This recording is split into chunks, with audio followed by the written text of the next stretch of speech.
feel like Kobe in the fourth quarter. This is the Dane Moore NBA podcast. We're brought to you by Prize Picks. Coming to you Thursday morning. It's November 21st. And after 3 days off, the Wolves do play the Toronto Raptors this evening in Toronto.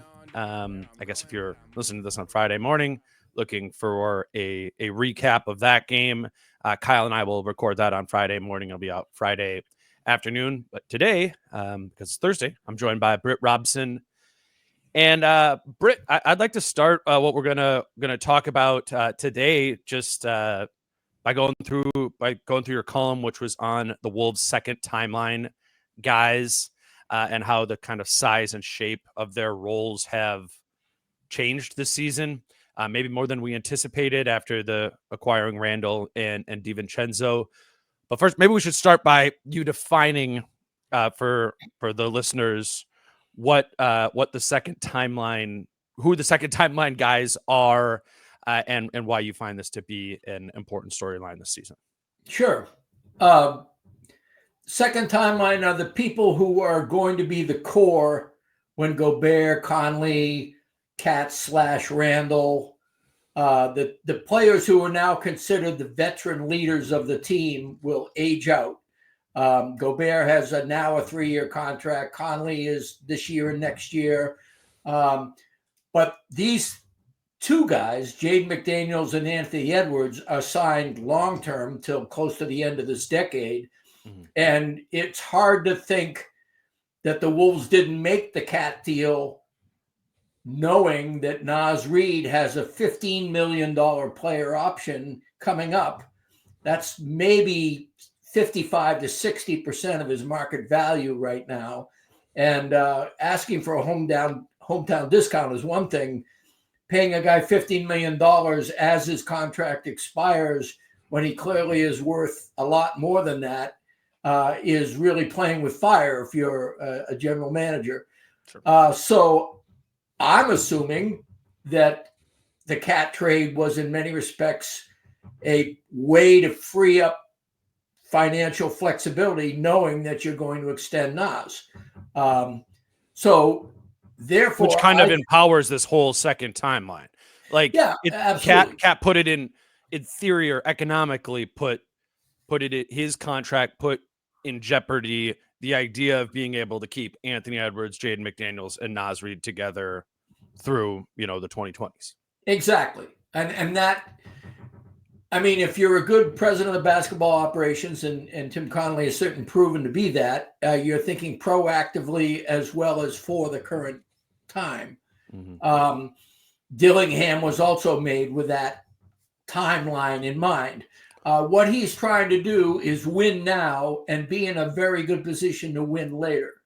And having a core group of Ant, Nas, and Jaden McDaniels, a scoring wing, a wing stopper, and a skilled big, as Finch would put it, are three components that give you a really good leg up in terms of being a good team, even after some of your key personnel on the roster currently are gone. A lot of times a team will make a run for a ring and then basically have to collapse and start again. Right. There are many teams that fit that description. Then there's kind of like the Golden State Warriors method of kind of, retaining your guys, but trying to retrain on the fly. It hasn't worked with Kuminga and Moody and those guys. But there is always this idea that you're trying to win now, but also not collapse later. And that's what the second timeline guys are all about. And also, quite frankly, there is a natural likability and kindred spirit among these three guys. Nas and Jaden McDaniels have stayed in the Twin Cities and trained at least 2 or 3 of the past 3 or 4 summers, staying kind of year round for this. Ant shouts out McDaniels every chance he gets. Ant and Nas on the court together previously has been a boon for this team. And so when you look at what was happening as recently as 2 months ago, when I talked to Chris Finch for my extended interview, he was talking about getting Jaden McDaniels more involved in the offense. He was talking about using Nas more in a big front line with Cat and Rudy Gobert. And obviously Ant's role was going to grow. These are ways to not only strengthen your team in 24-25, but make sure 27-28, 28-29, you're still a competitive team. I want to focus in on Jaden and Nas specifically as we go on, but I think just the general idea of multiple timelines and aiming for sustainable success is just like an interesting proposition in the NBA today. I think, like, generally speaking, my mind goes to that's not a good idea. In trying to stay good for 10 straight years, might cost you some on the front end or the back end, whichever window of those 10 years is better or worse. You don't, like, just kind of the idea of to win a championship, you got to kind of put your chips in the middle. However, I think that's different when you have a superstar player like Anthony Edwards, an ascending star player, and in that world, which is different than the Warriors one, where it's just like, we're trying to be good after Steph is gone too, or like the Spurs successfully did. Again, unless you have a star to take you through multiple timelines, or one star aging out and a new star aging in, I think that's kind of like the Lakers idea. I don't love that. But what Finch has said about the Ant one is, we want to have bites at the apple over and over and over again. Ant is good enough to present that opportunity. And in the macro, right, one of these, you want to keep biting at the apple. One of these times, things are going to coalesce where your roster comes together that year, in a year that has an opportunity to, to kind of break through. Maybe there isn't a Warriors team there. There isn't a Celtics, whatever it might be. I just think the, like, conceit of that is interesting, and doesn't really matter what I think or what you think or historically. Like, that's just what they're doing here. Is a multiple timeline proposition. Let me add another aspect to that, though. Usually everybody kind of concedes that you need 3 or 4 really good core players to make this happen. Yeah. Well, the old way of doing it, which is what the new collective bargaining agreement is designed to discourage, is getting stars and hoarding them. Yeah. What the Timberwolves have done, have taken like a pick in the last 5 choices of the first round and a free agent, and therefore are not immediate contract guys that you're spending a lot of money on developing. Which is Jaden and Nas. Then when you develop them, they are not $40 million players. They are $25 or $30 million players. And that gives you another $10 or $15 million of flexibility with which to work to fill out the rest of your roster. So I think it is a more sustainable model than to say, go get Bradley Beal, Kevin Durant, and Devin Booker. And then what are you going to do? Well, you're going to collapse at some point in time. And that model has not proven to be a good model. It has proven to be something that you take a wild swing and you pop to short. You don't hit a home run. And so what the Wolves have done, I think, is amass a pretty impressive collection of talent that got them to the Western Conference Finals last year. But if Cat was going to continue to be paid the supermax money that he was making under the current collective bargaining agreement, there is no way that you could sustain a second timeline. And you'd have to get rid of some people. And so getting Randall, who's got an expiring contract next year, at the same time that, a player option, and Nas has a player option, presents the choice. And so what I was trying to do in this column was say, at the beginning of the season, here's how the Wolves envision going forward with Cat in the lineup. And it was to emphasize these second line guys as the best way to extend. Well, now that they've made the trade, and the trade was made for very sound reasons, the franchise has demonstrated that they know that Rob Dillingham is not the kind of guy you can give steady rotation minutes to and compete for a championship, which is why one of the reasons they went out and got DiVincenzo and got a draft pick. And Randall is a temporary Cat replacement under this theory. The problem is the displacement of Randall has created a rougher adjustment period than I think almost anybody expected. Certainly Conley and Finch, I think maybe they knew, but you and I know me anyway, I'll speak for myself. I did not envision the lack of a backup center being such a consequential aspect of what's happening now. I mean, the Timberwolves did what they did last season because they had an elite defense. Right. They do not have an elite defense this year. And the reason they do not have an elite defense, if you want to point to one thing, it is that they cannot protect the rim when Rudy Gobert sits. That's well put. And I think that let's start then with Naz here, because, well, I guess first to answer the displacement piece of this, I think we both kind of came into it knowing that Randall was going to be more of a ball handling forward than Cat was, of course, right? So there's going to be more playmaking, which actually my reaction to that at the time was, all right, or at the time of the trade was, okay, this team's a little light on ball handlers, point guards, whatever. That's going to help. There's been some displacement there that I think is getting ironed out. Like, that's part of the reason Mike Conley was searching for his role some.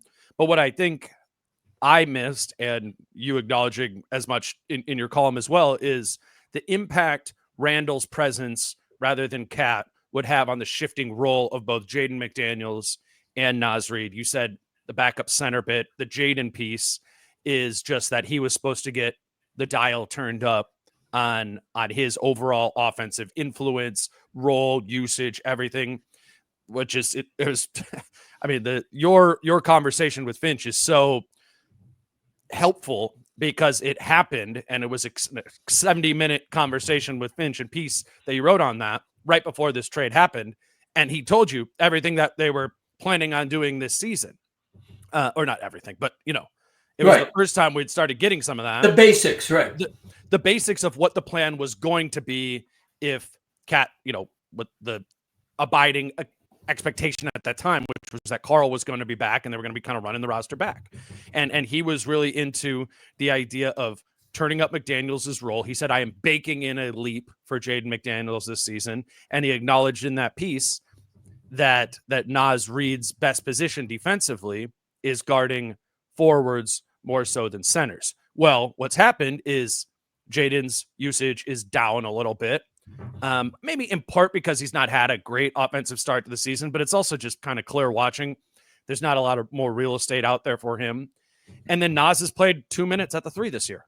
They closed one game in Portland, I think it was, with all 3 bigs on the floor. He never plays small forward anymore, and instead plays center, which is his lesser position. So that is the displacement, I guess, if I could summarize it there. Right. Let's focus on the Naz piece in particular. The defense is the worst defensive rating of a 2-man pairing is Naz and Randall. I guess my question for you is, like, can this be rectified with time? And if it can be, what does that look like? Just more reps, better understanding between those two? Like, defensively, how does Naz's new role get defined, and how does that make this team work? I think that is the question. I don't have a good answer for it. I think if you're reading between the lines of what Finch was talking about, when he talked about improving the defense and needing 3 days, he specifically mentioned Gobert and making Gobert more aggressive. I think he wants to further improve the Gobert minutes. When it comes to the Randall Naz minutes, I think he's a big proponent of switching in the second unit a lot, which makes sense. The zone that they tried earlier in the season and very rarely have gone back to since then was not effective. So you have to I think you have to accept that that's not working out.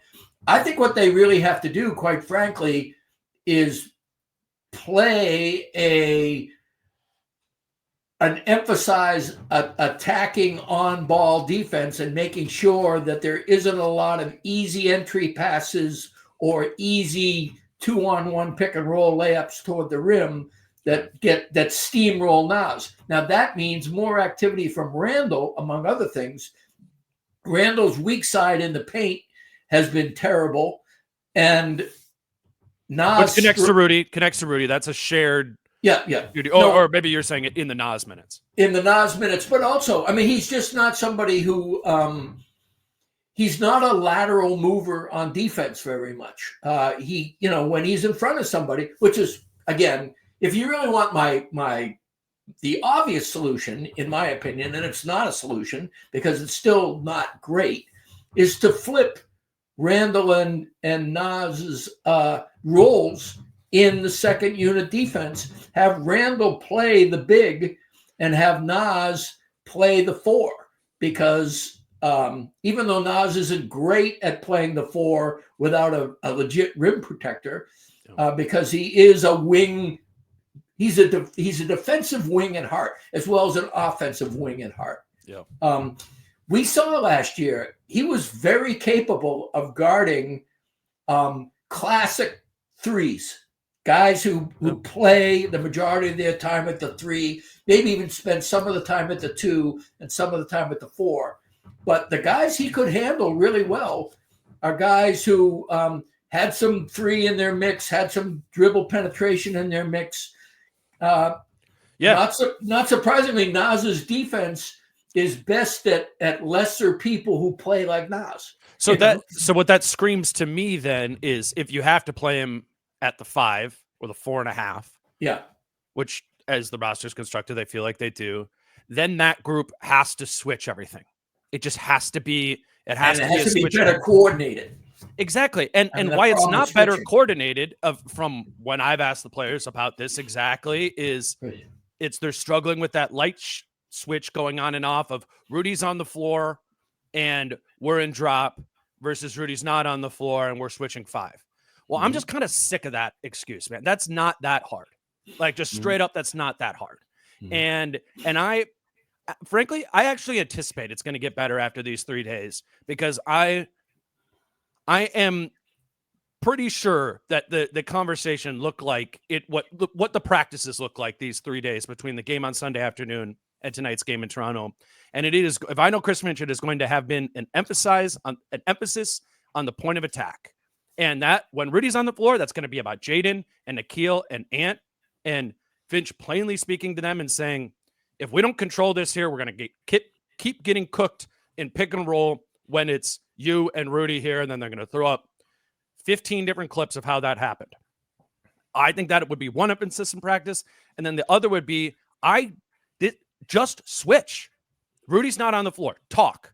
If that's you, Randall, if that's Nas out there, black.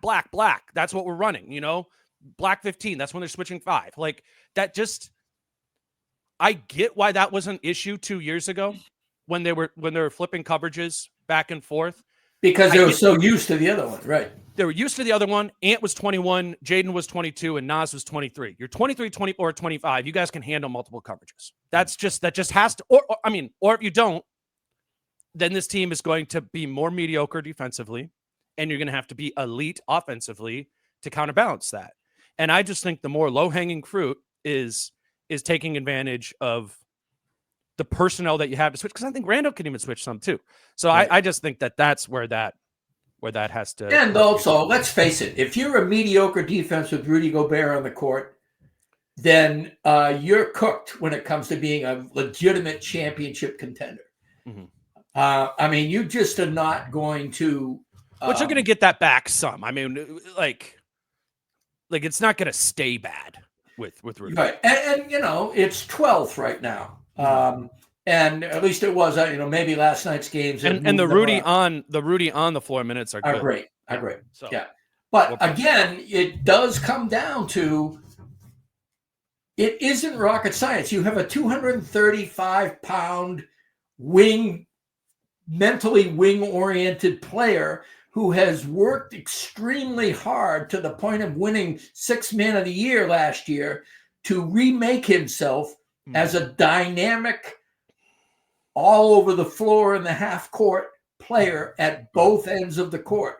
And all of a sudden, he's the backup center on a team that's used to playing with Rudy Gobert. Yeah. I mean, oh, surprise, surprise. Nas is getting cooked on defense. Mm-hmm. No, I want to keep going on this, but let's grab our first break here. Today's show is brought to you by Falling Knife Brewing Company. Britt, what's your favorite Falling Knife beer? A verbal tip, but I really like this 365 days of incidents. Yeah. Incidents yeah. Is first couple of sips I had on it were it's an acquired taste, but you acquire it quickly. You acquire it before you're taking like your third or fourth sip. It's because it's so unique. But I will tell you, and it's also expensive. I will say, when I'm not getting free beer at Falling Knife, I'm paying $17.99 for a 4-pack. Yeah, but welcome to craft beer. I mean, yeah. But I mean, at the same time, it's delicious. Right. But for the value, I would say verbal tip. Yeah, well, what I was going to say is we're always trying to get people to go into the tap room at Falling Knife, and we want, there's a game tonight if you're looking to go. I think Sunday afternoon for that Celtics game would be a fun one to go out. But also, Falling Knife is in liquor stores across the city, and if you are a craft beer drinker, or maybe you are somebody who just likes to watch the games at home, and you have season tickets or something, but want to try out this brewery that we're talking about, and both of us genuinely vouch that is some of our favorite beer, I would recommend just going to whatever the craft beers section is in your liquor store, your nearby liquor store, and try it out. It's really good beer. Obviously, we want you to head into the tap room, but if you don't have, that doesn't work for your schedule this week or this weekend in the coming weeks, grab some nice beers for Thanksgiving or Christmas or whatever with family. So I wanted to have that on your radar as always. Today's show is also brought to you by Your Home Improvement Company. And as always, we're keeping YHIC on your radar. If you have a home improvement project, as you see Steve Little up here on the screen, he sits courtside at the Wolves game. Got to know him a little bit just through his love of basketball, and wanted to be part of the show. And they have a bunch of deals going on. It's a big local home improvement company. They have a deal going on for November and December. Buy 2 windows, get 2 free. If that's something you want to get done. Also 30% off bathroom remodels for these 2 months. As always, it's 0 money down, 0 interest, and 0 payments until 2026. You can contact Your Home Improvement Company by calling 866-777-YHIC or go to yourhomeimprovementco.com. As always, this information is in the show notes before. But if you have a home improvement need, want to get it taken care of before maybe it gets really cold out, go to Your Home Improvement Company. Your Home Improvement Company, where it's your home made better. Not to move away from the Nas part of this, sure, but to kind of fold in the Jaden element of it. And the Jaden one, I think, is both sides of the ball, right? Is how do you find a higher level of production from him on both sides of the ball? With the Nas one, his offense has been incredible, thus far this season. And to be fair to Randall too, we're ripping on the Randall and Reid defensive pairing group. Like, both of those guys are having good individual offensive seasons. Jaden's kind of searching for it on both ends of the floor. And I do think, that wouldn't make sense that he would have gotten worse at anything, going from age 23 to 24, though he probably is having a somewhat lesser season in the aggregate than he did have a season ago. So I think, to me, that's about his fit within this new roster. Same sort of question, like, what do you think that takes to get back on track? I don't know, because I mean, this guy was an elite on-ball defender. I think at the current time, he peaked 2 years ago. I think his being named to the all-defensive team, second team last season was a product of how great he was the first 3 years he was in the league, and the fact that he was the wing stopper on the best defense in the NBA. But last season, the sample size is pretty interesting. In 2,105 minutes on the court last season, the Wolves gave up 110.4 points per 100 possessions when Jaden was on the court. He was off the court 1856, so almost as many, less than 300 minutes fewer. Right. They gave up 103.8 points. They gave up from 110.4 with Jaden on the court to 103.8 with Jaden off the court. Yes, you can argue that the great scorer that Jaden was assigned to guard more than likely was off the court the vast majority of those minutes. And you can also argue that the Wolves had a really good concept that filtered throughout both units last year. We didn't have to worry about toggling, and that they had a great 8 to 9 man team defense. And you can also argue that Kyle Anderson's ability to play the Jaden McDaniels role in the second unit was incredibly good. So all of those things do factor in. But the bottom line still is, this is your wing stopper giving up more than 6 points per game when he plays, the team giving up more than 6 points a game when he plays versus when he sits. Now this year, it's 5.3. And it's a much smaller sample size, obviously, because we've had 14 games. But Wolves give up 112.2 points per 100 possessions in 416 minutes when Jaden plays. They give up 106.9 in the 261 he sits. That's, again, 5.3 points per 100 possessions fewer. Why is that? It does seem to me that worrying about fouling, not using his hands is part of it. I think also it does seem like sometimes his temper still gets the best of him. And if he gets beat, he gets a little either more over-aggressive or starts to do some, stuff off ball that is distracting to him, as well as not, maybe motivating him, the guy's guard. Yep. But it's Devin Booker and De'Aaron Fox, yep. Really did a number on him in back-to-back games. And again, these are great scorers that are on one, but that was a career high for Fox. And, to be fair, he's the perfect guy to hit that seam between the perimeter guy and Rudy coming up. He's got that floater, and he can also have that second gear on the pause dribble where he can look like he's going to hit that floater and then blow by you. That happened to Naz and Rudy multiple times after Jaden had done an okay job, But whatever it is, the Timberwolves wing stopper is not stopping people enough for this to be a really good defense right now. So to go back to numbers quickly, and last year, I think the gap of the numbers that you highlighted exaggerates it. Mm-hmm. And this would be why, because the Cat and Kyle Anderson front court minutes did have a really good defensive rating, but the offense was also poor there. And just those minutes for the entire season were just lower scoring both ways. Mm-hmm. And the first unit minutes, the McDaniels minutes, were more often higher scoring. The offensive rating was significantly higher, just like the defensive rating was significantly higher there. So that one, again, you probably would want your all defensive player to have a positive defensive rating differential on off.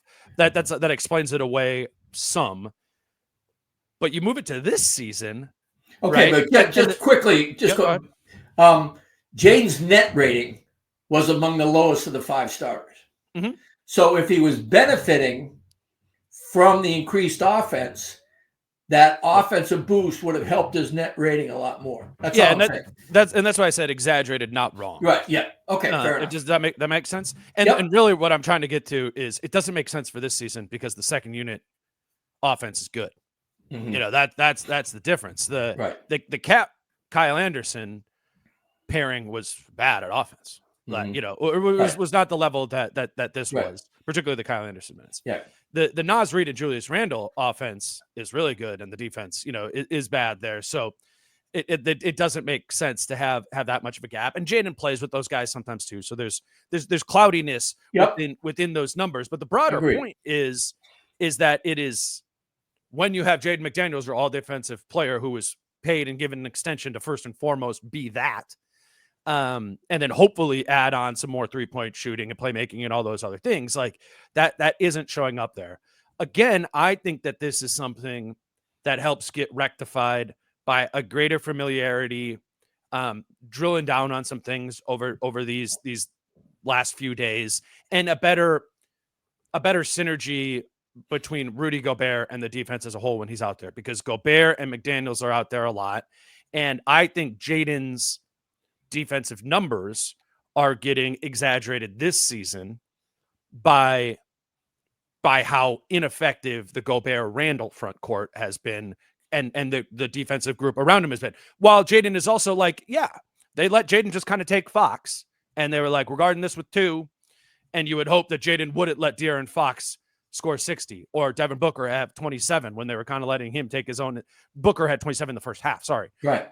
So there's more there too, but I say this to mean if Jaden gets his individual defense gets a little bit better, which I would assume, and the collective defense, particularly of that first unit as it connects to Rudy Gobert, gets better, I think we again go back to being okay, when Gobert and McDaniels are on the floor, this is a hard team to score on. But I mean, it's only 14 games, but it's it is kind of at what point? And if these 3 days didn't help that, and you and I are doing another pod in 2 weeks, and you could cite a lot of these same examples, that we could cite a lot of the same numbers, then we got to be okay, what's really going on here? It's not full 5 alarm to me yet. It's just trending in a direction that needs to be corrected, if that makes sense.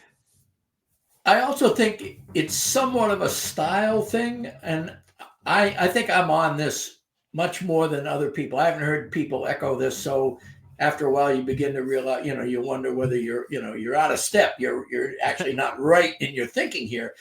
But I don't feel like Jaden McDaniels is a press-up defender as much as he's a cat and mouse defender, as much as he's one of those guys that tries to ambush you with his length, his limbs, and his closeouts, and he likes to move along somebody off the bounce and attack when they go up for a shot. That was when he was in his, what I call his prime, 2 years ago, thus far anyway. He was snuffing people who tried to drive on him. That's happening much less often now. And he gets a terrible whistle in addition to that. And I think the reason for both of those things is that they have scouted him as a cat and mouse defender and said to the defender, go into him when you are in motion. Yeah. And if you are already up against somebody, the comparison with Nickeil Alexander-Walker is really instructive here, because is all about pressure. He's all about no separation between me and the ball handler. And you can get away with a lot more contact if you're always in contact with somebody. You don't get those whistles. And so I think that the fact that the offensive player, and I know that, it's a point of emphasis here that if somebody veers into you, you don't get that call as an offensive player. But if you are having somebody trail along you, it's easier to kind of go into him and get that contact and get the whistle. And I do think that's part of it, is that Jaden has to continue to adjust to do things that he was able to get away with because he wasn't as well scouted and because it wasn't as obvious what was happening before. Mm-hmm. And I also think that affects his frustration level. And I do think he remains a hothead. He remains somebody who can kind of be taken out of himself if things happen during the course of a game. You know, how many times have we seen Jaden get a foul off the ball, not even in the point of attack, you know, on the weak side, because he's frustration foul. He's basically hand fighting his man to make sure he doesn't cut on the weak side. I mean, you know, so, you know, on the other hand, the guy remains a 6'10" spider who is incredibly athletic, who has great length, great lateral movement, and a dedication to playing defense. So when I say I don't know, it's because I don't know what to say. This guy has the tools and has demonstrated an ability to be. He's the reigning second team all defensive guy right now. So you know, I can't say, well, he should be doing this or this. I just think there has to be some kind of mental adjustment. There has to be some kind of, as you point out, adjustment with his teammates, that, you know, they understand this new dynamic that he's operating under, and then he gets a little help. And maybe sometimes put him out there with Nah and have that's what I was just going to say. Nah work the on ball, have Jaden work the off ball, just to have him pick up some steals, do some great, that ambush double team that he would be incredibly good at, and just kind of work him in a different role that isn't necessarily wing stopper, but actually turns out to be better for the overall perimeter defense anyway. So I think Jaden in straight isolation defense, you know, it's just like clear the corner, here we go, 1-on-1 Jaden versus whoever. Like give me Jaden in isolation over Nikhil. But it is getting to the point in pick and roll where it is clear to me that I would rather have Nikhil Alexander-Walker be the guy on the ball because of his ability to get skinny, stay attached, go over the top of the screen. And when you are playing against a Devin Booker who does want to and willingly get into that mid-range for the floater or just for the pull, if the screen is good, let's have a guy stay attached to him, the player who's best to stay attached to him there, which would be Nikhil Alexander-Walker. And I think, you know, wouldn't suggest a starting lineup change or something for this, but I think maybe there is a way to retool the rotation a little bit more. So Jaden is on the floor with Nikhil more often, when we know the rotation pattern right now, right, is that Nikhil comes in for Jaden 9 minutes into the first quarter and 9 minutes into the third quarter. And, you know, you kind of go from there. But with Nikhil's initial substitution being for the player that, at least me, and I could obviously be way wrong, you know, that I'm suggesting he should be playing more with, I don't know. I just think that would be better specifically for pick and roll defense. And when I think about the issue of what this team has defensively right now, it's controlling the point of attack, specifically in pick and roll defense, because Rudy is finding his range and aggressiveness level as the big in pick and roll. And Julius Randle is figuring out his rotation down as the low man in that situation. It's not only Randle, but there's all those guys are figuring out kind of that rotation, because that's the push and pull of a pick and roll, right? It's the two guys on the ball, or it's the one guy on the ball, it's the big coming up, and when the big comes up, it's the other rotating big from the corner coming back over there in that spot. I think you cut off the head of the snake by cutting off the point where it starts, and I think Nikhil is better at that right now than Jaden is, because that's just more so his defensive skill set than it is McDaniels. Now, McDaniels is still probably 90th percentile and 85th percentile at doing that. Right. But if the thesis is that the defense needs to improve on the status quo on the whole, that would be one way to improve it from a theoretically good to something that could be theoretically great, in my opinion. I think what we're dealing with here is that the Wolves know that this is one of their few times in this first timeline, the Conley Gobert era, where they are going for it all. They're at the table. They're at the Final Four. They're spending money way into, second apron, et cetera, second highest payroll in the NBA this season. Right. And they also know they are a team in flux. They are a team that has changed two of their top 8 players and lost one of their top 8 players. And they happen to be a very Jenga-like pieces that have happened where things can collapse if you take one out or you put one in. And so I think what is happening by default is they are ramping up the speed as fast as they can, which means they are concentrating on one thing. They're concentrating on an 8-man rotation and a certain way to run those 8 players out there. Yeah. And as a result, they are having to leave behind versatility in terms of getting the best out of all 8 guys to get the best combination of how these things go. They can't be situational right now. They can't say, well, we're playing this team. We can go this way with this right now. Now, Finch has begun to be a little more flexible in terms of his closing lineup, but that's a different thing.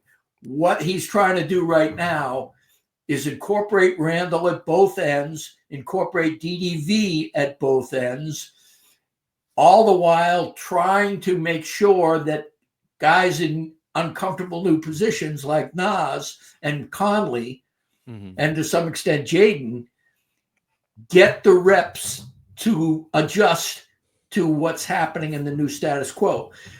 What that does is prevents your stage 1 may be good, but then the drop off to stage 2, stage 3, we saw that 2 years ago. I mean, Cat was hurt, obviously, but there was this dichotomy because, again, they were trying to work something up. Last season, they had a whole season of information that they could put together, a whole training camp that was planned for that they could put together, and they could have a versatile group of players that did different things. I'm sure there were a little, Kyle Anderson was a better 4 than 3. There were minor adjustments, but it still wound up being that you could use players interchangeably in a way that did not affect the overall organic whole.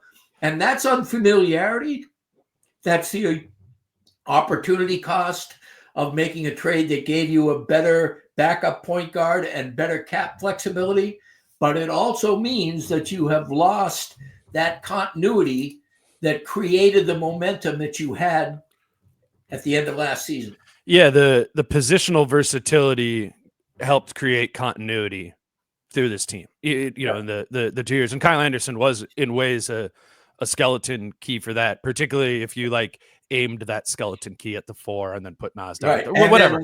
Let's not forget that Joe Ingles was going to be the poor man's Kyle Anderson. Mm-hmm. And instead, because they thought they needed offense more than they needed instead defense. He's the deceased version of Kyle Anderson. And so I think what needs to happen to get back more of that continuity through positional versatility is Julius Randle and Dante DiVincenzo need to show greater positional versatility than they've had. And frankly, that's kind of been one of the most surprising things for me. The infrequency and ineffectiveness of Randle playing the 5 has just surprised me. And that might have just be me being naive as to what positions he can play, but that surprised me. And then I think coming out of the preseason, we thought we were going to see more positional versatility from Dante DiVincenzo, kind of be like the Kyle Anderson sort of thing, like 1, 2, or 3, like a small version of that. And I don't think we've seen that same effectiveness of versatility with him either.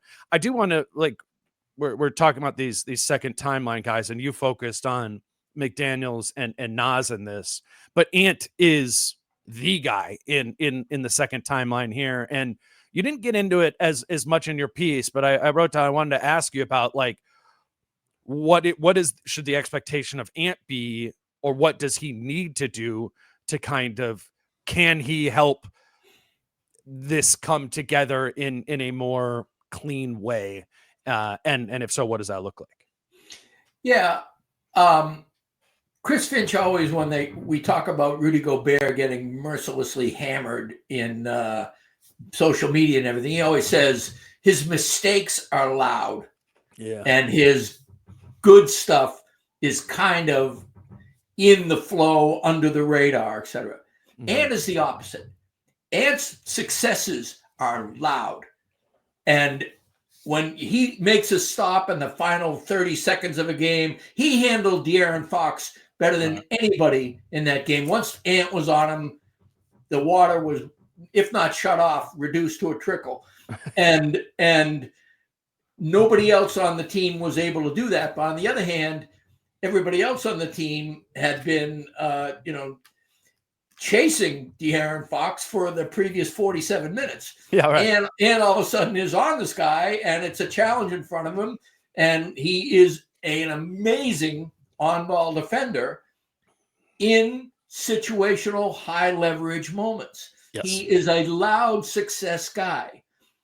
And in the flow is less effective. He's quieter. And some of that quietness is injurious. And it here in year 5, we may have to begin to accept the fact that Ant may need to rest a little bit. Ant may need to have, he's so concentrated and so into the game at the times when he is rising above everybody else that he may need those periods to kind of mentally catch his breath on the mental component of it, and therefore kind of check out for a minute, and he can get burned during that time.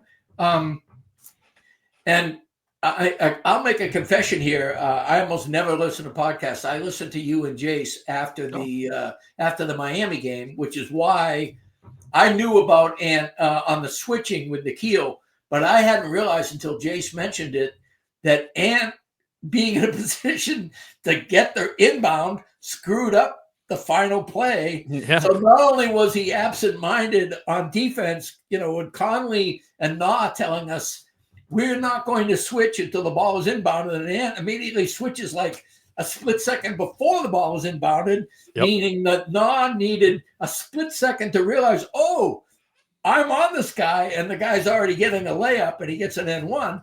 That was Ant's fault. And then a play, if you tie a game and you have 3 seconds left, or one down 1 point, you have 3 seconds left, you're going to go to Ant. Well, not if he's Ant inbounding the ball. And so again, Ant's absent-mindedness, on both ends of the court, back-to-back plays screwed that team. And you guys did a great job of pointing that out. I had the first part, the switching I figured out, but I hadn't figured out the inbounds. I almost gave it hat tip to Jace Frederick in the DaneMoore podcast, but at that point in time, I was, churning toward the deadline. But anyway, the point being is Ant can screw you up with inattention. And it is his biggest flaw by far. I mean, there's not even like a second biggest thing that factors in. If Ant suddenly drops out of being engaged, he becomes a below average player at both ends of the court, but especially on defense. And so for pockets of time. We've seen that. Now, again, the way I put it, it's warts, it's warts on a superstar, warts on a superstar by definition burn away with his next heat check. I mean, the guy is, if we're nitpicking the fact that Ant gets burned backdoor or makes 2 boneheaded plays that cost the team a game, well, then we don't have very long to wait to see that he wins the game in Sacramento, and so no, we're bringing this up, and Finch has too. I asked him in Portland, about dealing with how to Ant's lapses. I called it lapses, absent-minded. Synonymous as and he goes, well, what Finch said, he goes, to win at the highest level, those lapses need to go away completely. Yeah. Well, and that's the message. What you accept is different. Right. Exactly. And but I say that to mean the reason we're bringing this up is not to de-emphasize the incredible shooting and offense and heavy minute load and on both sides of the ball. I mean, he's not always guarding both sides of the ball, but situationally is elite there. Like, none of this is to take away from the things that Ant is great at. It is just pretty abundantly clear that to win at the highest level, or at least it's abundantly clear to the coach, that this absent-mindedness needs to go away to win a championship. And I think that's the lens, we're looking at this team through. I think it's an interesting proposition for Finch. And this is, for this coming week, but honestly for this coming season or maybe seasons, is so long as the absent-mindedness that comes with Ant's youth persists, how do you mitigate that along the way? And I think the way most coaches would approach it is, drilling down a couple things. Ant, we need you to defensive rebound tonight every single time you come in. And you know what? When you give Ant like one or two things, he does it right. Am I right? Like, if remember when he said we didn't play good defense, we're going to play. I mean, they came out against was it Phoenix or whoever it was? Like, it was after the Chicago game. It was the day after the Chicago game, and then the first quarter of the Portland game. The next night, he came out locking up. Yep, he was like a monster. And it's like his off-ball defense. He got a steal off ball, on a routine low leverage situation. Sure. And you're going, oh man, Ant's locked in, and all of a sudden, the whole team defense rose. And how many times have we seen a night where the opponent busts the Wolves with offensive rebounds, that Ant comes in the next night and has 7 or 8 defensive rebounds? Right. He kind of needs to be reminded to push certain buttons. And I think that's the challenge of a coach, of a young star, is to acknowledge that all 6 of these buttons that kind of need to be pushed for us to be a champion isn't going to happen here on November 22nd, Right. But what ones do we want to emphasize here? And having that line of communication with Ant, I mean, to ignore Ant's occasional absent-mindedness would really be to shoot yourself in the foot as a coach. And I don't think Finch does that. I just think it's interesting what you're asking him to, what the right things are to ask him to prioritize. Because if you did choose, and I would throw this out as a wrong button to push, be like, hey, Ant, we need you to guard De'Aaron Fox for all 48 tonight. Right. Like that pushing that button was, that's going to help the De'Aaron Fox. Well, we did that. We pushed the Kyrie Irving button, remember?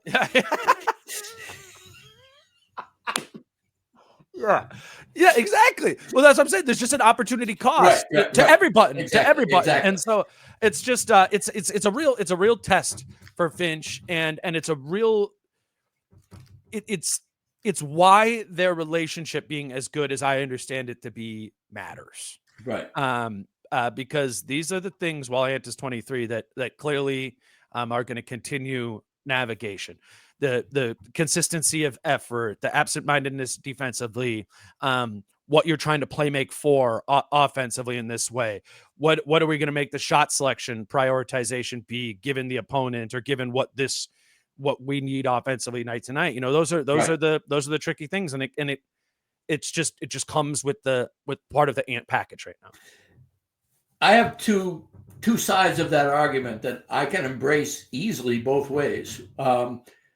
One is, I saw Kevin Garnett his entire career. Yeah. And speaking of somebody who almost never took a playoff, his attention and consistency, especially on the defensive end, was extraordinary. And it made a huge difference, and was one of the reasons he was so great. I'd put Tim Duncan in that category as well. Now, both of those guys were bigs. Even KG is a big at the time, given the way the league played. You have to go to like Kobe Bryant, Michael Jordan, the types of people who have a phenomenal amount of offensive firepower and great individual on-ball defense. I mean, Ant needs to have Michael Jordan as his standard rather than Kevin Garnett, and slightly less Kobe Bryant as his standard. I think that Jordan did a very good job. He was almost KG-like in terms of his overall commitment all the time, not making, errors or whatever. But I also think that, and Kobe had some lapses, took some plays off, but was also very high in that regard. Who else is that way? Who? You know what other players that way? It's only one side of the ball, but Rudy. Oh, yeah, absolutely. Yeah. And Rudy, actually, one of the reasons Rudy is so bad at offense is because he's that way on offense, too. He's way too intense. He's way too concentrating on, this is the play I should do right now, And so, I have the ball. I can beat my man. I will go and do this now. It's not a lack of concentration that shoots Rudy Gobert in the foot. It's a lack of talent on the offensive end, a lack of coordination, lack of handle, whatever you want to call it. But getting back to Ant, one of the guys I frequently compare him to is Paul George. Well, I've seen Paul George take plays off. I've seen Paul George also be inconsistent. He was not that way before his injury, which was a horrific injury. And so maybe he just doesn't have the capability after that. I think it was the Olympics or whatever it was with Indiana, and just shredded his knee, I think it was. But anyway, the point being, in half. Okay, that's what it was. But it is extremely difficult, and only the most elite players give you 38 minutes of phenomenal engaged basketball at both ends of the court. It is just extremely hard to do. Ant happens to be, I think, in the lower percentile of giving you that,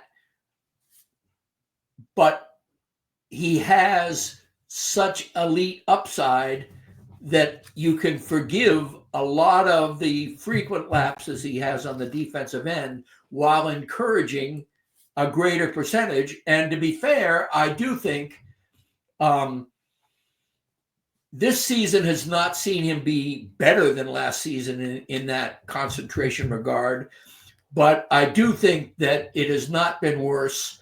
And I think while the progress is slow and not even steady, it is slowly going up.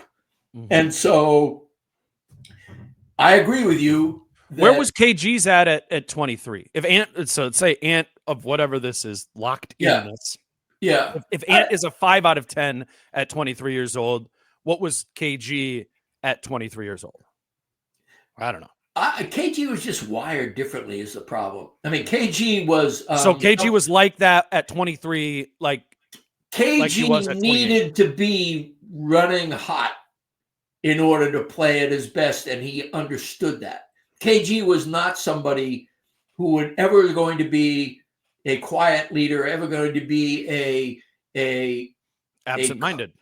He's not. Absent-mindedness was not what KG was about. Exactly. And also, to be fair, again, KG was not going to be the kind of guy who took over a game on offense. He was going to take over a game organically. Yeah, he might get 35, but he wasn't like saying, all right, we're down 8. Mm-hmm. I'm going to go down and get 4 buckets in a row here. He was going to go down and say, all right, we're going to set up this play. I'm going to set a good screen. I'm going to roll. I'm going to make this basket. I'm going to make this dime. But it wasn't the single-mindedness that folks like MJ and Kobe and Ant have. It was a more organic way to play basketball. And that's what I mean. In some ways, we're comparing apples and oranges. But I think a player like Ant, that kind of apple, is somebody who also is going to be more prone to be, quote unquote, absent-minded or lapsed because there's only so much juice in a human being. And they spend a lot of juice, rising above in certain moments when everybody knows you need a bucket and Ant's there. And he's been hitting threes all season, and all of a sudden back-to-back 3-point plays in traffic. That Ant is super locked in and doing things that at most that KG couldn't do. Exactly. Ever. Exactly. You got some time to talk a little bit about the Raptors and Celtics matchups coming up? Yeah, A sure. little bit longer.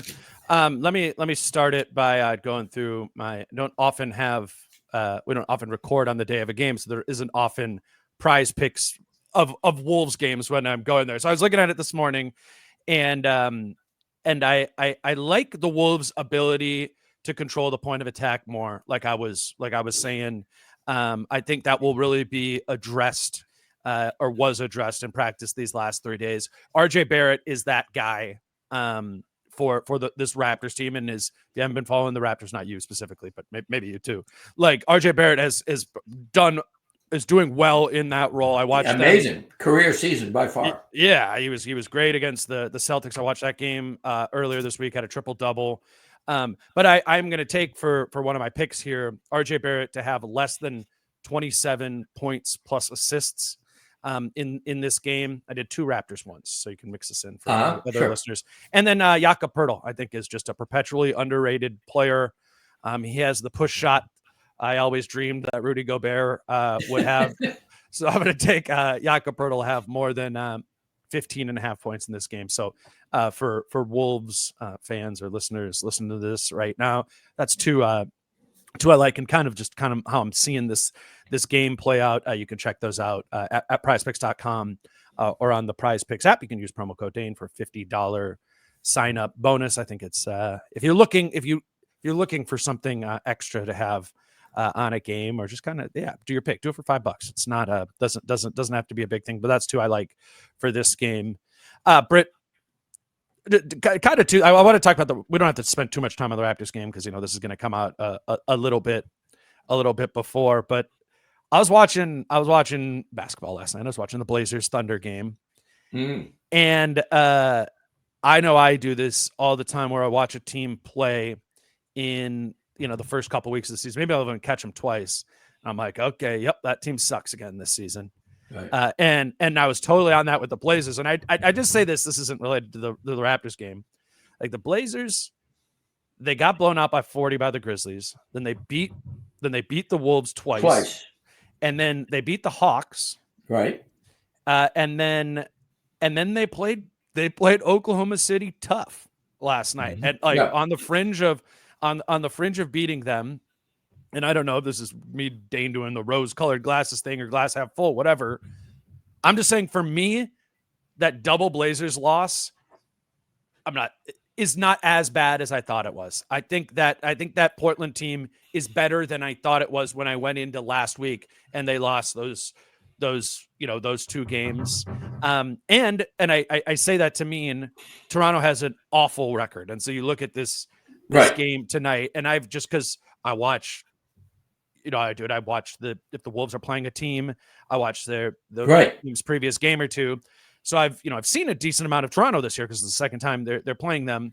And I don't think the Wolves are going to lose this game or anything. I just don't think that this is a coasting into a win game against a 2-13 or whatever team that the Raptors are. They're a bad team that has juice, which I think is what Portland was last week. The Wolves went into Portland thinking that was a bad team without juice, and they got popped because of it. Toronto would be lesser than Portland too, but I don't know. I'm trying to think of if there was a bad team playing bad. I would say that right now. Toronto is a bad team not playing that bad, or at least that stood out to me when I watched them play the Celtics earlier this week. Yeah, I would agree with what you said about the Raptors. What I will push back on is that the Wolves are not going to be elevated. I think they're going to be elevated significantly because they've had 3 days to work on it. They pulled out 2 wins by the skin of their teeth. They understand that they need to establish momentum, that they do not have momentum. If they regard this Raptors game as a primer on how to incorporate what they're learning in the next 3 games in order to play the Celtics, who they get 2 nights later, or actually 36 hours later, then I think that they will put them away. I do think the Raptors can be shut down with quality defense. I think the fact that For sure. that Gobert is being the focal point of finding ways to, quote, unlock him or whatever. I don't know what that means. Fitch said simplify. He also said aggressiveness. I'm thinking, there are some ways where maybe the drop is even more pronounced than the difference of it, in terms of pressure of the ball, and Rudy is just kind of the drop rim protector or something. I don't know. But I do think that if Finch is spending 3 days on defense and there are a lot of guys kind of licking their wounds, if you look at this roster, who besides Nah and Ant can be really proud of their season thus far, Sure. And so, Randall just hit a game winner and has put together 26 and 35 or whatever it is. And, if Nas has played really good offense. Those would be the next two. Yeah. But if those guys aren't also factoring in how bad they're playing defense, and, it is a fact. It just, you mentioned that, the Nas Randall pairing is the worst two-man pairing. It's 117-8, I think, or something. And the next worst two-man pairing is Randall and McDaniels at 113. It's not even close. Right. Who the pairing on the floor hurts defenses the most? It's Rudy not being on the floor. Yeah. And so what I want to see out of Toronto, and especially out of Boston, because I think they will learn, and I think they will play better against Toronto. One, because of point of emphasis. Two, because Barrett and Poodle are essentially the guys in many respects. Sure. I did not see the last Toronto game, but I think it's a team that can be shut down. I think the Wolves will shut them down. I also think Toronto is not a bad team. They're just catching the Wolves at a period of time when the Wolves need to make a statement. And then I think Sunday is the game I'm looking forward to because, 2 overtime games last year. And Totally. That Celtic team has a collection of wings that will need to get the best out of Nikhil, Dante, McDaniels, Conley. All of those guys. If you play the Celtics, you have to defend the perimeter and also be able to recover for the cuts and the other things that happen on that offense. You have to play extremely good offense. And then on defense, you have to deal with the best collection of wing defenders in the NBA. They have their second team wing defenders are better than 95% of the rest of the NBA. It's just, and then, they've got off the bench, they got Peyton Pritchard, they got Hauser, they got guys who will burn you if you're not on ball guarding the perimeter, even in their second unit. So again, I expect a double-digit win against the Raptors. It may not be easy all the time because I agree with you that Toronto has a little fiber. And I will wonder, I don't expect them to win in Boston. I don't think they're nearly that far along in their familiarity yet. But I want to see a competitive game against the Celtics on Monday, and then coming into a fairly tough, a deceptively tough homestand. Houston is they got some dogs on that team. Udoka's got that team playing at a really high level. And, then the next two games after that are not gimmies either. You got the Thanksgiving holiday mixed in, could be a distraction. It's a good thing they're home for an extended period of time. But this next week, they're 8-6. And if they want to keep languishing in the middle, which may actually be a slight improvement given the fact that their schedule's been light on quality opponents, but they need to begin to continue improving to the point where they can announce themselves as legitimate home court team in the playoff team. And right now, it's out there. There's a lot of injuries and there's a lot of jumble in the standings, but you have to take it. And I think I am totally on the fence about this team. I've been on the fence about this team for a while now. They could go either way, as I just wrote in my column. They could be fighting for a play-in berth, or they could be fighting for, if not the top seed, I think that's OKC's, fighting for home court advantage against, a lesser team, a play-in team. So I think tonight with Toronto is a good opportunity for the Wolves to get their pick and roll defense right. Mm-hmm. That it's a, I don't know, but not formidable, but functional pick and roll team. It's what they try to get to.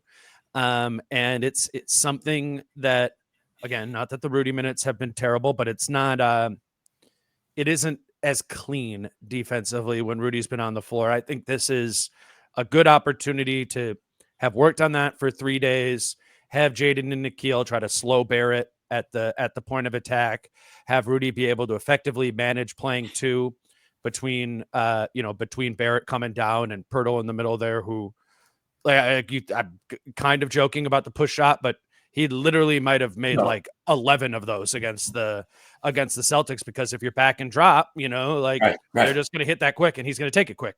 So I think that's what I'm looking for in that game from a functional improvement standpoint. What I think is going to be a weird juxtaposition is Toronto doesn't shoot threes. Right. They are last in the league in 3-point volume. And then you flip the page and you go to the most insane volume 3-point shooting team in the history of the NBA in the Boston Celtics. And for the Wolves, specifically against 3-point shooting, that's another element of this defense that I don't think, we hyper focus in on we've been hyper focusing in on pick and roll defense and rim protection, specifically rim protection when Naz is out there. But the running guys off the line, the fly around to the perimeter has not been on point to the degree that it has been before. And a high volume drive and kick team like the Celtics is really going to test the Wolves' fly around ability to the perimeter, which that's going to be drilled home for them. Mm-hmm. And then the externality off of fly around is defensive rebounding. Can the Wolves, or where is the Wolves' ability to run guys off the 3-point line and still effectively defensive rebound? The Celtics are going to be a great test for that, because they are the best test for that. And you mentioned Oklahoma City before. And if the Wolves want to consider themselves in the running for that top spot in the West, that I think most of us are giving to or handing to Oklahoma City for the time being. Right. Well, if you're the Wolves, if you're the Wolves and you have trappings on that 1 seed, then you got to and think you can beat Oklahoma City. Well, then you got to be able to do these things against Boston, because Oklahoma City and Boston function incredibly similarly, or as similarly as it can be. And I'm just I'm interested to see what type of juice we get from the Wolves in a Celtics matchup. Last year, you got the full gas tank from the Wolves both times, and even the second time when they had to fly into Boston day of, after that storm in Orlando, right. When they got there, they still played with that fire. Nickeil started for Mike Conley, who rested. Rudy Gobert rested in that game as well, and that Ant and Jaden, like you said before, and Naz, like those guys are going to be turned up for that game. Can you be turned up, precise, and effective against Boston? It's going to be the first real test of, I think, of the season of where the Wolves are at comparatively to the top styles of play in the league this season. Right, and a couple of factors here. It's an afternoon game. We know what happens with Ants. I mean, we just got through talking about some of the ways he falls off. Well, he's young, and he really is a youthful guy who clearly does not like to get up, and immediately start doing, meaningful things in his day. He likes to roll into his day. Hold on. Let me play the clip just for people who think that, we're hating. Ant said this on Sunday afternoon after the game. This is what he said after they played that game last Sunday during the day. I mean, I don't think it was like improvement. I think we just got off the road from, you know what I mean, and we're on a 2:30 game, so I think everybody was fucking sleepy out there early in the game for real. Which is, I'm not making an excuse. I'm just saying, like, I think we was sleepy. It was an early game, so it took us a little minute to get our juices flowing, but I'm just happy we found it. No little minute to get the juices flowing against Boston. I mean, that's and I appreciate, honestly, I appreciate Ant's transparency because that was clear to tell, when watching it. It's just, covering Ant for 5 years now, like this is a thing. And afternoon games are something, especially first couple of quarters, you have to worry about Ant being able to be locked in, and against Boston, he may be. I mean, that's the thing. It's one thing to be, play. And I think he will be. I would guess he will be, even through the adversity of a daytime tip. Because it is the Celtics. Right. So there's that, and then there is the fact that Peyton Pritchard is. I don't know if you've watched the Celtics much. That dude is game. Yeah. That dude is insane right now. I mean, he is a threat. I mean, he and Ty Jerome of Cleveland are like 1-2 in terms of most improved player of the year in my book. Just both of them are just going crazy, and it isn't like it's like the 10th great 3-point shooter on that roster. I mean, literally, there isn't a player in the starting five if you have Horford instead of Kristaps, which they've had all year that way, who can't hit threes. And then what? Jaylen Brown or. No. They've been starting Keita and Cornette a lot. Nimi Keita and so no. I the only reason I just gotta have this in my notes is I'm curious to see if Boston starts Keita at the 5 or Horford, because those are like very different things. Against the Cavs, they started Horford at the 5. Right. Which I was like, whoa, they're starting Horford, and that really stretched out Allen, and Allen wasn't as effective in that game to, I think they'll start Horford. I actually took it for granted, but you're right about Keita. I forgot about Keita. And that's the guy who begins his name with a Q, right? Yeah. Myas Keita. Yeah. I'd probably say Keita or something, or Cuda or whatever. I'm sure I'd mispronounce it. But anyway, he is a big guy. Who was the huge guy that the Celtics had for a while? That another guy was like 7'4" or something. Anyway, Taco Fall. They seem to be enamored with these gargantuan guys. Yeah, Keita can move a little bit. He can. No, he's a promising player. Yeah, remember him on the Kings. When Hauser and Peyton get in the game, I mean, it isn't like you can relax at the 3-point line anymore. No. Both those guys are deadly, and it's gonna be such an interesting test for Rudy, man. Like they're gonna spread it, unless Keita or Cornette are out there at the 5. Like Rudy is, and even Cornette is not. If I was Cornette, I'd shoot from deep. Yeah, he's not doing that this year, but he has before. He can, right? Yeah. Well. Yeah, maybe. He's tried anyway. He's tried. Yeah, that's true. Which is more than Rudy can say. This is more than Rudy can say. But yeah, it's just like, I mean, what we're talking about, what Vince is talking about, indecision out of Rudy and needing aggressiveness from Rudy. It's like, at the most basic way I could distill that down is like, we understand you're great at the rim and that's valuable, but we need that to not be your first, second, and third priority. We need you to get out and do this and trust the low man coming over and stuff like that, and just trust a little bit more of a perimeter orientation.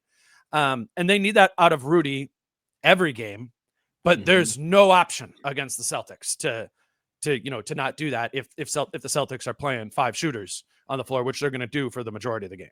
Whereas against Toronto, and this is what we were just talking about. It's interesting. If I were Finch, I'd emphasize on-ball wing pressure and Rudy staying with Poto.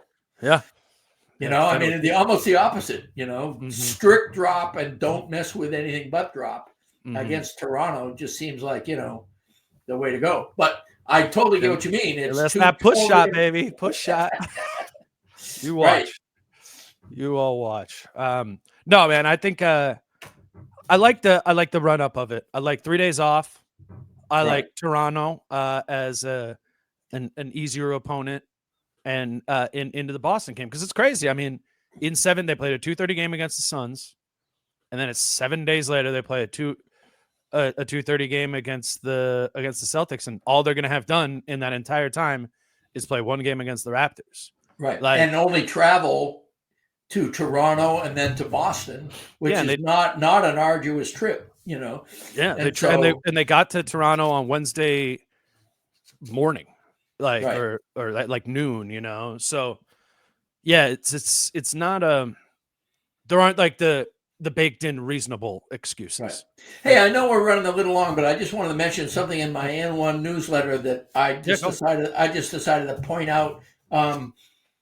Remember when Rudy was saying, I knew this was going to be a tough stretch where we had that road trip and we played these games and then we had to come back for this afternoon game. And I'm thinking to myself, no. People looked at this stretch of the season as a place to get fat.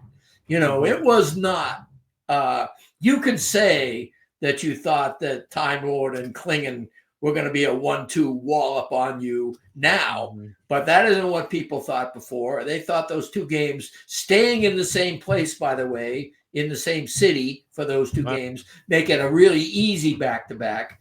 And the fact, you know, that the road trip was not a big-ass deal. You still had an entire day. It isn't like you're coming back and playing that afternoon or like what happened in Boston after that snowstorm last year. You had time to get ready for the Suns. And it just felt to me what I thought that is that Rudy, there was a lot more pressure because the non-Rudy minutes are so literally indefensible that they have to be great on defense when Rudy is in the game. And I think Rudy feels that pressure.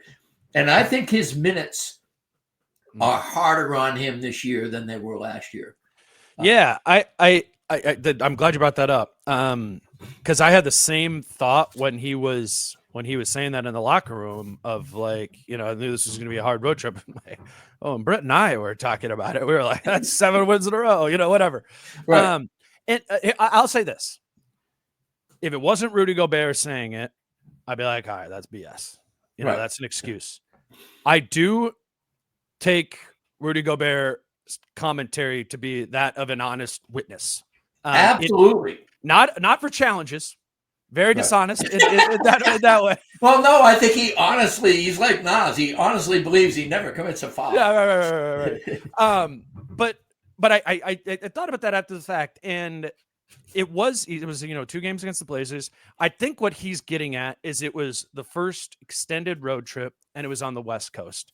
Mm-hmm. And I think us lay people don't have as good of a grip of the feel of that, and I think I think part of it was the first extended road trip and it being, you know, being to the West Coast. I won't say player, but I was talking to one of the players when I was in Portland, and it's just like we're just lethargic as a group right now, and they mentioned like feeling this, you know, this travel time and the start times have been different. And the reason I'm not saying who this was is because like these do all come off as excuses, but I think that was I don't know, like, and maybe that's kind of like what you were saying with the Rudy being a little bit more tired or strained out because of what he's doing. Like, I think something's going on there too. I think it's precisely because I think Rudy is a credible guy whenever he opens his mouth.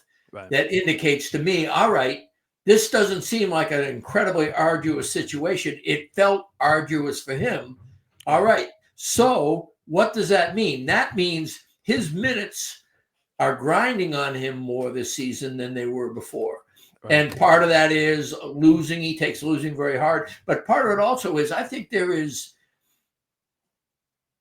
the pressure on him to deliver on defense. Sure. As they incorporate Randall and as they try to figure themselves out, and as they, quite frankly, have to deal with the fact that, oh, surprise, surprise, last season doesn't automatically stream into this season. We don't have the same juice. Rudy's the kind of guy that incorporates all that, and I just think that right now he's going through a great deal of responsibility, accepting that I wish he could relinquish some of that, and be a little bit freer in terms of just knowing that, go ahead. That's just what's going to be interesting to see in these next two games. I mean, I don't think we can go anything more with it. Is like, all right, if your theory is correct there, then they've had the time to kind of like work on it, and we should see a productive step. Right. And we should see Rudy begin to play with a little bit more like, okay, everybody's getting it. I'm in my groove. Year 2 Rudy versus year 1 Rudy. Exactly. It's been year 1 Rudy all year. Yep. We need year 2 Rudy, and year 2 Rudy is not a switch he can just flip on by himself. He has to turn his on, and so does the rest of the group, specifically on the defensive side of the ball. Let's see if this group can do it. That's where we're at. All right, man. This was fun for listeners. I threw up Britt's column here up on the screen. You could check that out over at MinPost. I really liked the topic. Was mostly just thankful that it was something that I hadn't talked about in these last 2 episodes that I did between these games. I would recommend checking that out, setting yourself up for alerts for Britt's work. And he mentioned the and one. His and one newsletter, much like Chris's that we've mentioned. If you just go to find Britt's column on at minpost.com, right away what pops up there is signing up for that newsletter as well, which is also free. I think I would imagine listening to us talk without having read some of these columns might be a little bit confusing. So I would always suggest, if you see Britt coming on, hit pause first, take 10-15 minutes to read the column, and then hop into this. That's at minpost.com. You can follow Britt on Twitter at Britt Robson. He's also over at Blue Sky. I'm still holding out on that. I'm not wanting to get out of Twitter myself. It's just kind of like another thing. I'll get there in time. I don't know. I just don't want to put another sort of thing on my plate right now. Sure. Of something to do, but we'll. I respect everybody's decision on how they want to present themselves on social media, because let's face it, there's different dynamics. I don't want to be strictly on Blue Sky because I don't want to be in a bubble. Some people want that because they're sick and tired of the corrosive feelings they have about, the sore winners on Twitter or X or whatever you want to call it. And so, but everybody has a right to structure themselves how they want to present themselves. And so for me, I will shout out Blue Sky in terms of the fact that I have been impressed and pleased with the level of feedback I get from Wolves fans over there. Sure. There is a pretty good critical mass of people who you can have engagement with over there. So yeah, I just, the majority of my tweets are like video and a little bit more inclusive from a uploading standpoint, which I guess it's just not as simple as copying and pasting into a second tab. But I mean, we're doing this for the listeners and followers, and we'll get there in time. But you can follow Britt on both, obviously, and you can follow me at DaneMooreNBA on Twitter. And probably a more realistic path for me in this social media world is not doing it and just doing a podcast. That might be the direction so you could follow the podcast that you're listening to right now as well. Britt, appreciate you doing it. Long one, but I'm glad we got to talk through some of these things. Britt is going to be in Boston this weekend for that game. I am not on this road trip at all. And won't be for next week. I guess they're home next week, but I also go out of town for Thanksgiving. So the few of you who are still listening at the 90-minute mark, next week will be a little bit lighter as well, because I am going to be out of town, not doing pods Thursday through Sunday of Thanksgiving week. But there will be literally 100 more that we will do this season, and I look forward to doing those with Britt and the other guests as well. Coming up next for me is Kyle on Friday morning. We're going to talk about this Raptors game from Thursday night. So until then, he's Britt, I'm Dane. Peace out. How I'm feeling, man, I hope it never stop, yeah. Green and hot so you can find me in the crowd, yeah, yeah. Don't let standards